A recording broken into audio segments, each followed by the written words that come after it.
Tout est prêt, effectivement. Il y a un seul mot d'ordre ici, organiser la plus belle CAN de l'histoire. Ce sont les mots prononcés par le chef du gouvernement ivoirien.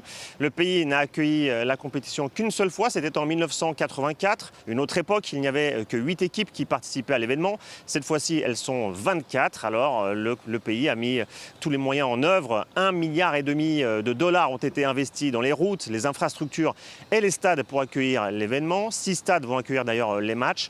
4 d'entre eux sont totalement neufs, dont le stade olympique Alassane Ouattara, situé à Ebimpe, en banlieue d'Abidjan. C'est là que va se dérouler tout à l'heure le match d'ouverture entre la Côte d'Ivoire et la Guinée-Bissau. Il y a eu des problèmes d'ailleurs lors du match test en septembre dernier, avec un orage qui avait totalement inondé la pelouse. Alors le pays a mis les bouchées doubles pour être prêt en temps et en heure. Ces problèmes font partie du passé désormais. C'est le discours en tout cas tenu ici.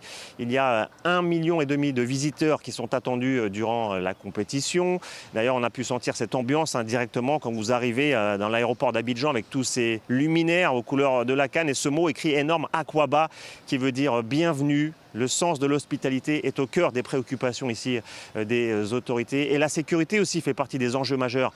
Car vous savez, la Confédération africaine de football veut à tout prix éviter ce qui s'est passé lors de la dernière édition au Cameroun, il y a 2 ans, avec une bousculade mortelle autour d'un stade. Alors, la sécurité a été évoquée par le président de la CAF, Patrice Motsepe, en conférence de presse vendredi.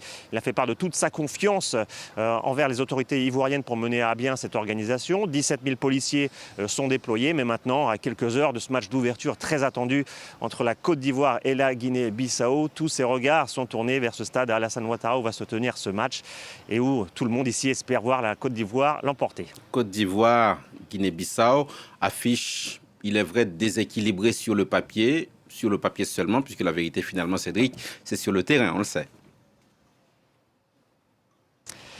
La vérité est toujours sur le terrain, mais c'est vrai que si vous parlez aux observateurs ici, personne ne voit la Guinée-Bissau embêter la Côte d'Ivoire. Et encore plus si vous allez dans les rues, évidemment, tous les Ivoiriens ici n'imaginent qu'une très large victoire des éléphants ce soir face à la Guinée-Bissau. Alors attention quand même, parce que c'est vrai, un match d'ouverture c'est toujours compliqué. Il y a beaucoup de pression sur les épaules des joueurs ivoiriens, puisque le pays n'a remporté que 2 fois la CAN dans son histoire. C'était en 1992 et 2015, donc ça commence à faire un peu vieux. Les éléphants font partie des favoris de cette compétition. Ils ont une équipe très très riche, même si pour ce premier match contre la Guinée-Bissau, il y a 2 absents. La star de l'attaque, Sébastien Haller, blessé, et l'ailier aussi, Simon Adingra. Mais il y a quand même beaucoup de joueurs très talentueux, notamment Franck Kessié, le milieu de terrain, qui a joué à Milan, à Barcelone et qui joue aujourd'hui en Arabie Saoudite.